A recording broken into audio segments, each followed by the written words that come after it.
Eh bien bonsoir à tous les amis, supporters, supportrices parisiens, parisiennes, supporters d'autres clubs, amoureux, amoureuses du football. Bienvenue à vous. Les amis, écoutez, déjà je tiens à m'excuser puisque hier, normalement, comme je vous avais dit mardi, mercredi, on devait faire, donc le lendemain, la vidéo, là, on devait continuer le prochain épisode de la série des Coupes de France remportées par le PSG avant QSI, ma petite série sur l'histoire du club. J'ai pas eu le temps de préparer la vidéo, je suis désolé, on la fera demain, tranquille, vous avez du temps demain, hein? Demain, avant de faire la chouille, vous avez du temps. Voilà.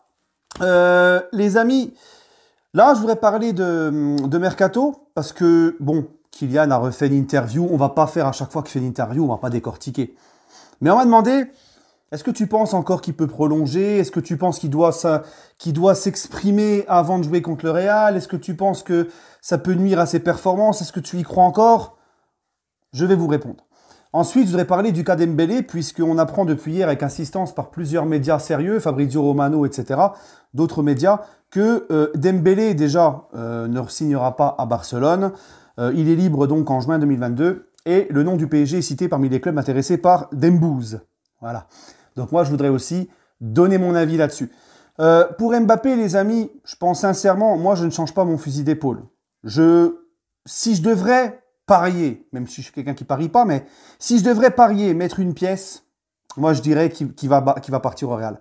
Je dirais qu'il prolonge pas. J'ai du mal vraiment à croire qu'il prolonge. Mais, et ça c'est très important, le mais.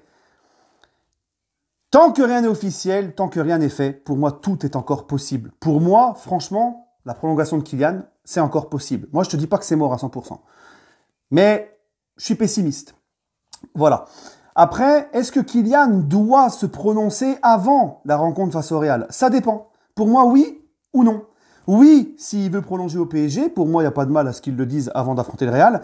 Par contre, s'il veut vraiment partir au Real et qu'il l'annonce avant la rencontre, c'est dangereux pour lui, parce que déjà, ça serait peut-être mal pris par les supporters parisiens, ça serait aussi un manque de respect peut-être pour le club, et surtout, puis pour nous aussi les supporters, et surtout si après, il fait une mauvaise performance face au Real, il va s'en prendre plein la gueule. Donc je pense que s'il veut repartir au Real, le mieux c'est qu'il ne dise rien.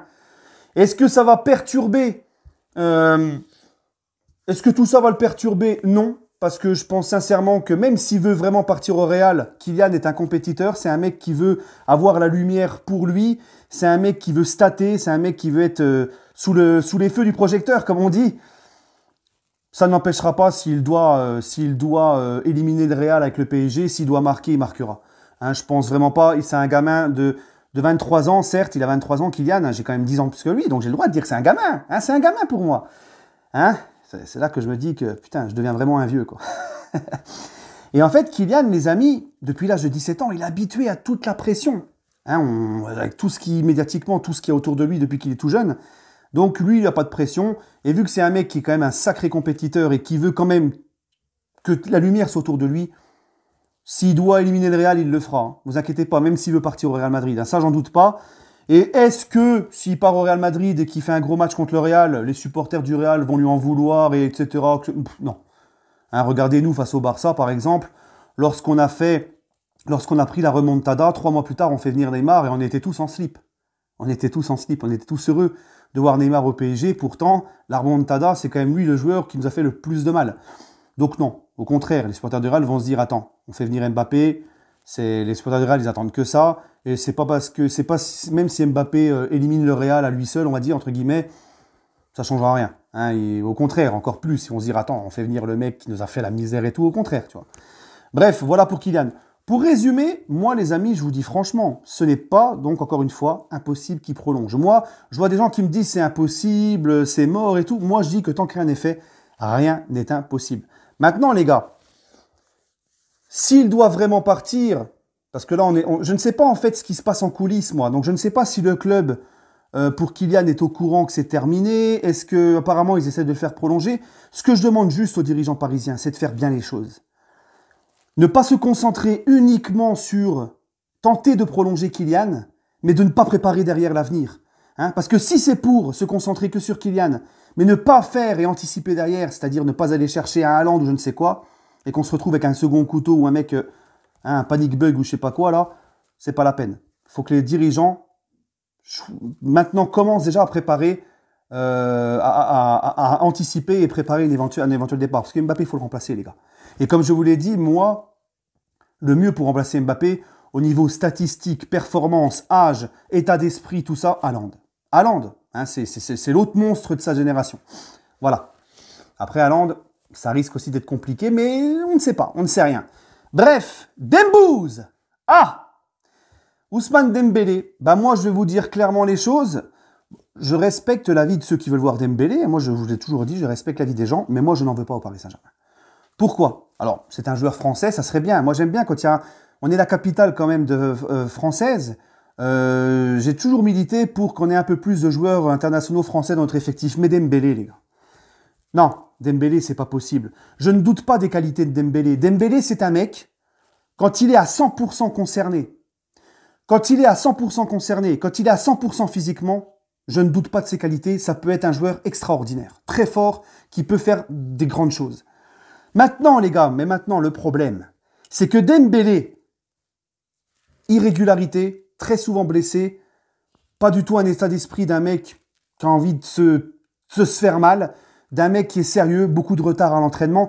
Eh les gars, stop. Stop les gars. Et en plus de ça, quand tu sais qu'il va pas prolonger au Barça parce qu'il a demandé 40 millions d'euros annuels au Barça, qu'est-ce qu'il va demander au PSG? Donc si, parce que au PSG, moi j'en ai un petit peu ras-le-bol. On a déjà plein de joueurs qui sont souvent à l'infirmerie. On a des joueurs qui sont pas faciles à gérer aussi, hein, d'accord? Si c'est encore pour se ramener, on va dire entre guillemets, un boulet à gérer, c'est pas la peine. C'est pas la peine les gars. Parce que Dembélé, c'est toujours ça en fait. Il y a trop de joueurs au PSG où c'est j'espère que, on espère que. Tu vois, moi j'en ai marre au Paris Saint-Germain de toujours dire j'espère que lui sera là, j'espère qu'il sera en forme, j'espère qu'il sera bien remis à tel moment, j'espère que. Il y en a marre de j'espère que. On a beaucoup de joueurs qui sont habitués à l'infirmerie, Neymar, Verratti, Sergio Ramos, tu vois. Si c'est encore pour prendre un joueur qui se blesse beaucoup et en plus de ça qui est en retard à l'entraînement, qui n'a pas un bon état d'esprit et puis qui doit être pas facile à gérer parce que c'est un cas spécial, non, c'est bon les gars. Au bout d'un moment, c'est bon. Il y a plein de mecs à aller chercher en tant qu'ailier. Hein. Si PSG veut se reforcer l'année prochaine offensivement, parce que Di Maria se fait vieux et Mbappé pourrait partir, il y a d'autres profils à aller chercher que Dembélé. Hein. Là, je vais pas vous sortir des noms comme ça, mais on peut s'installer, réfléchir un petit peu, chacun dans son coin, puis se faire une liste. Hein. Il y a d'autres joueurs, les gars. Il y a d'autres joueurs intéressants à ce poste qui pourraient venir au Paris Saint-Germain, les gars. Alors oui, il est libre, oui. Là, on se tirerait une balle dans le pied pour moi. D'accord? Et d'ailleurs, si je vous pose la question, là, aujourd'hui, Dembélé, malgré toutes ses qualités, tout ça, si je vous dis Dembélé, qu'est-ce que vous retenez de Dembélé, là, tout de suite? La première chose que je vous dis, hein, Ousmane Dembélé, la première chose que je te dis, dis-moi ce qui te sort par la tête, la première chose, quand je te dis Ousmane Dembélé. Vous allez me répondre quoi? Retardataire. Retardataire. Trop souvent blessé, retardataire. Tu vois, tu vas pas me dire, ah, Dembélé, super match à ce moment-là avec le Barça. Ah, super gros match en Ligue des Champions avec le Barça à ce moment-là. Ah, régularité, machin. Non, non, non. Donc moi, non, les gars. Hein, c'est bon. On a déjà beaucoup de joueurs qui sont irréguliers. On a déjà beaucoup de joueurs qui vont à l'infirmerie. On a déjà beaucoup de joueurs où, comme je vous l'ai dit, c'est j'espère qu'il sera là, j'espère qu'il sera en forme, et blabla. C'est bon. C'est bon. On va pas se mettre encore un souci en plus, les amis. Voilà. Bref, c'est mon avis sur Ousmane Dembélé. Sur ce, les amis, n'hésitez pas à laisser votre avis en commentaire. Et puis, on se retrouvera demain pour la vidéo sur la Coupe de France. Et puis voilà. Puis s'il n'y a pas encore un autre grand truc à dire avec le Paris Saint-Germain, parce que tous les jours il y a de l'actualité, c'est ça le PSG, c'est ça le plus grand club français, en déplaise à certains. Voilà. Prenez soin de vous, les amis. Et puis, je vous souhaite à tous une très bonne soirée. Et puis... n'abusez pas trop le 31, d'accord? Bon, moi, je ne le fête pas, moi, les fêtes. Donc, n'abusez pas trop, faites attention. Voilà. Allez, les amis, prenez soin de vous et allez Paris.